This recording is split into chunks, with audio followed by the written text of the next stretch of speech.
I mean, we got to talk about it. Falcons reaction to the Matt Ryan trade. Okay, let's just dive in today. Okay, now this was if you didn't think this was a very real possibility of happening, I don't know what to tell you. It was clear that this was the writing on the wall. Now, there's still a large contingent of Falcons fans out there who feel like we screwed everything up. I actually don't feel that way. I actually feel like this way to rebuild, the front office always said we're retooling. We're not rebuilding. You're rebuilding. Okay, if you're gonna rebuild, this is the proper way to do it. Oh, what about Matt? Matt's going to the Colts with a chance to win a title. That's the right thing to do by him. That is the best thing to do by him. Keeping him here is not the right thing to do. It never was the right thing to do at this point. If you really like Matt being gone is the best thing for Matt. He's going to get sacked a lot less. He's going to win, and they have a real chance to compete. I'm not saying the Colts are going to win the Super Bowl, but they do have a chance to compete. What this allows the Falcons to do now is fully rebuild. We do not have a lot of cap space. Trading Matt Ryan gives us the largest dead cap hit in history of the NFL by I think it was $7 million. So $40 million goes away. It frees up $8 million. But we do need a quarterback, so they will sign someone. I've seen names tossed around like Marcus Mariota. Again, whoever it is totally fine. What I expect them to do is tank without tanking at this point, right? They're still going to try to compete, and I know some of the guys on the team and the people I've never talked to or anything along those lines or ever interacted with in any sport, any athlete, they do not want to lose. They do not want to tank. Those guys are still going to give 100% of their effort every single game. I commend them for that. That's the right thing to do. As the fans, we obviously start to plan and look for the future.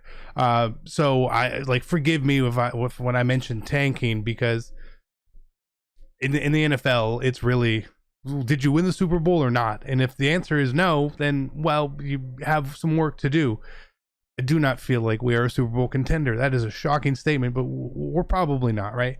Crazy things can happen, but I imagine this year we'll probably end up a top 10-ish draft pick, and that's an okay spot going into the 2023 draft, where we have, as it sits at this exact moment, and cap numbers constantly change, $112 million in open cap space next year.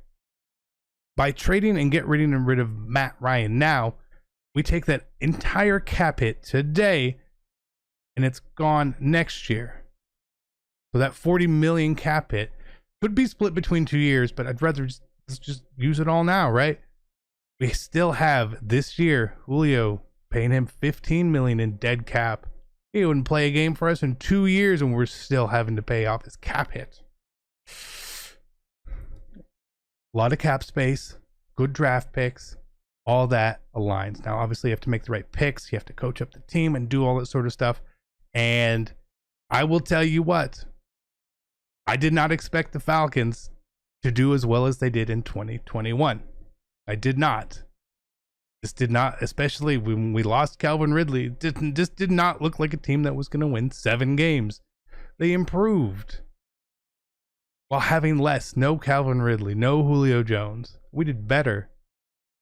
So there's something to the coaching system and the style that really worked. If you watch the games or you followed along, you would realize it was strictly on beating the teams you should beat. And that's what the Falcons did a very good job at. That is what you need to do. Now, they could not sneak out wins against the better teams. Again, totally fine.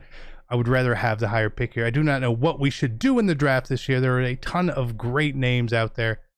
But I do personally not want to see them go quarterback. If we do go quarterback, whoever that is, a first, second round, of whatever the case is, we will support them and be behind them. But at this point, I just don't really want to do that, because, again, putting a rookie quarterback in a situation would make it really difficult. So let's build up around there. Let's take best player available, add 8. Let's take a receiver in round 2. Another best player available in the second pick in round 2. And then we have another third round pick for Matt, which does feel a little low. Do not get me wrong. I would have liked to have gotten more than a third for Matt Ryan. I saw there was a comment on Twitter about how does Mohamed Sanu get a second, but Matt Ryan get a third? That's because New England is dumb. The Colts are less dumb, obviously.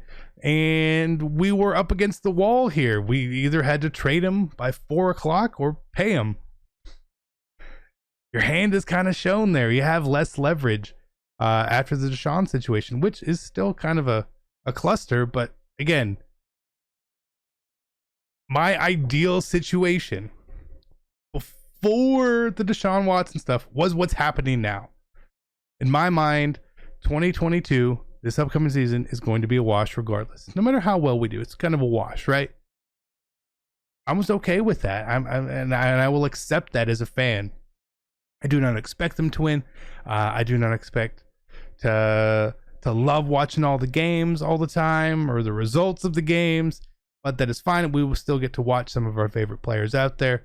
For me, us signing Patterson back is huge. Love watching him play.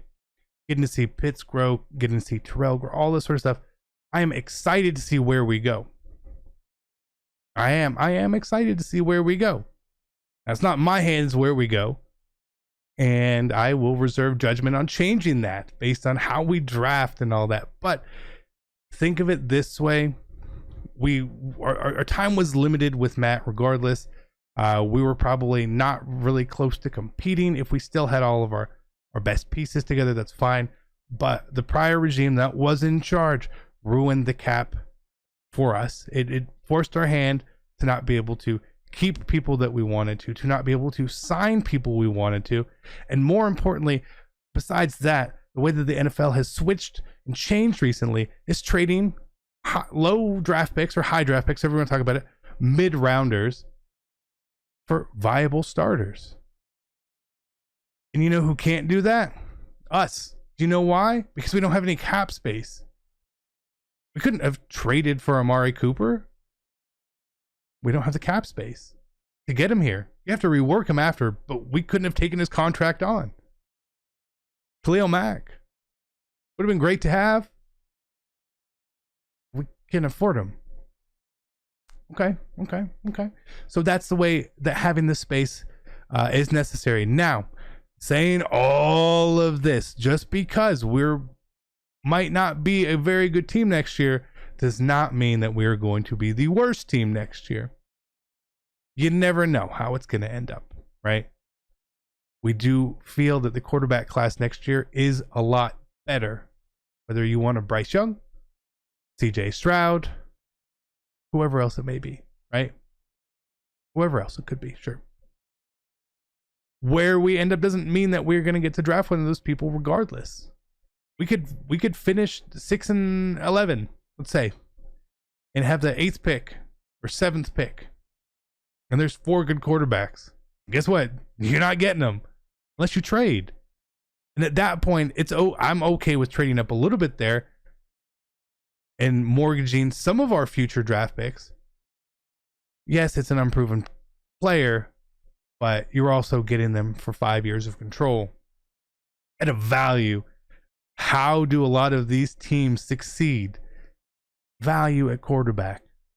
You need value at quarterback. Let's just look at the list.